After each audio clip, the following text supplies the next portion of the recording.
আনোয়ার আলী ইস্যুতে এবার court of আর্বিট্রেশনের দ্বারস্থ হলো মোহনবাগান সুপার জায়ান্টস। 2 বছর ধরে এই সমস্যার কোনো সমাধান না হওয়ায় অবশেষে ক্যাশে যাওয়ার সিদ্ধান্ত নিয়েছে তারা। 2 বছর আগে মোহনবাগানের সঙ্গে বেআইনিভাবে লোন চুক্তি ভঙ্গ করে ইস্টবেঙ্গলে যাওয়ার অভিযোগ ওঠে আনোয়ার আলীর বিরুদ্ধে।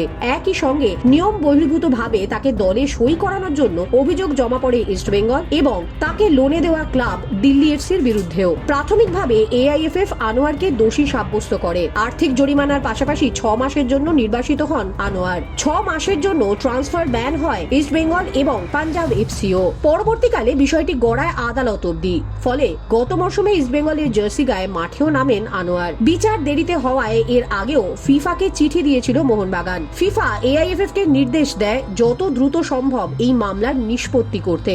আদালত এআইএফএফ এর কোর্টেই ফেরায় বল, কিন্তু তারপরেও এআইএফএফ এর অ্যাপিল কমিটি এবং প্লেয়ার স্ট্যাটাস কমিটি এখনো এই ব্যাপারে কোনো সিদ্ধান্ত না দেওয়ায় শেষে ক্যাশের দ্বারস্থ হলো মোহনবাগান। 2 বছর ধরে বিচারের অপেক্ষায় তারা। এই বিষয়ে দ্রুত সিদ্ধান্ত নেওয়া হোক, ক্যাশে আবেদন তাদের।